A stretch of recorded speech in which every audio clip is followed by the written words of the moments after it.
শহীদ জিয়া যে কর্মসূচিটি শুরু করেছিলেন দেশনেত্রী খালেদা জিয়া এই যে বৃক্ষরোপণ কর্মসূচি থেকে এগিয়ে নিয়ে গেছেন, আমরা বর্তমানে বিএনপি দেশ পরিচালনার দায়িত্বে আছে।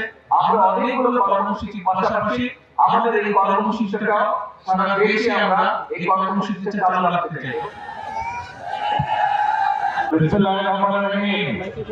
আমি তারেক রহমান বলছিলাম,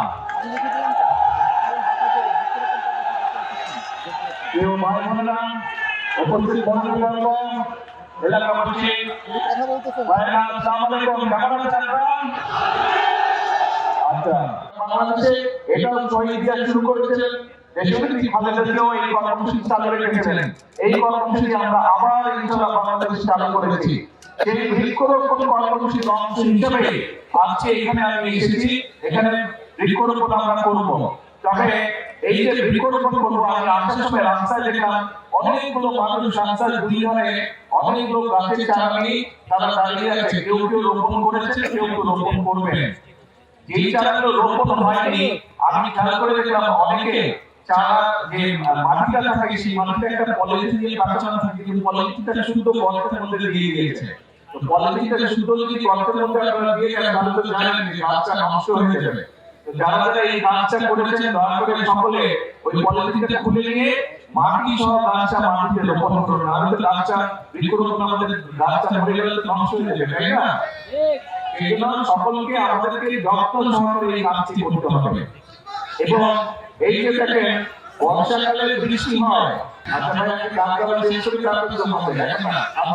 আমরা দেখেছি যে দেখেন চট্টগ্রাম অঞ্চলের দিকে প্রায় 5টি জেলাতে অনেক বৃষ্টিপাত হয়েছে। তার আগে আবার বৃষ্টিপাত ছিল না, বেশ অনেক দিন, তাই না? বৃষ্টি এই যে হচ্ছে, মাঝখানে অনেক দিন গ্যাপ ছিল না বৃষ্টি। এই যে কখনো বৃষ্টি বেশি হচ্ছে, কখনো বৃষ্টি হচ্ছেই না প্রায়। এই যে আবহাওয়ার এই বিষয়টা, এটা কেন হচ্ছে? কারণ সারা পৃথিবীতে আবহাওয়া সমস্যা, কিন্তু বাংলাদেশে বেশি হচ্ছে এই কারণে। আগে আমরা যখন ছোট ছিলাম তখন শীতকালে যখন শীত পড়তো, এখানে অনেক মুরব্বী আছে, মুরব্বীরা ভালো বলতে পারবেন যে এখন কিন্তু আগের মতন শীত পড়ে না। পড়ে, এখন আগের মতন শীত পড়ে না। আবার গরমের সময় অনেক বেশি গরম পড়ে।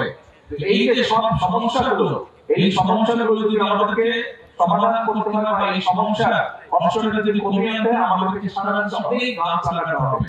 20 কোটি মানুষের দেশ, আমাদের যে পরিমাণ গাছ থাকা প্রয়োজন সেই পরিমাণ গাছ সারা শহীদ জিয়া যে কর্মসূচিটি শুরু করেছিলেন দেশনেত্রী খালেদা জিয়া এই যে বৃক্ষরোপণ কর্মসূচি থেকে এগিয়ে নিয়ে গেছেন, আমরা বর্তমানে বিএনপি দেশ পরিচালনার দায়িত্বে আছে। আমরা অনেকগুলো কর্মসূচির পাশাপাশি আমাদের এই কর্মসূচিটা সারা দেশে আমরা এই কর্মসূচিটা চালু রাখতে চাই। যে আমরা 25 কোটি গাছ আমরা আগামী 5 বছরে সারা দেশে 25 কোটি গাছের চারা আমরা রোপণ করব। কাজে যারা যারা গাছের চারা রোপণ করবেন তাদের কাছে আমার অনুরোধ থাকবে, এবং যেই বাড়ির সামনে গাছটি রোপণ করা হচ্ছে সেই বাড়িতে যারা বসবাস করবেন অথবা আশেপাশে যদি দোকান থাকে, প্রত্যেকের কাছে আমার অনুরোধ থাকবে, আহ্বান থাকবে যে গাছটি একটা সাইজে বড় না হওয়া পর্যন্ত দয়া করে গাছটিকে যে যতটুকু পারেন, যেভাবে পারেন গাছটিকে দয়া করে যত্ন করবেন।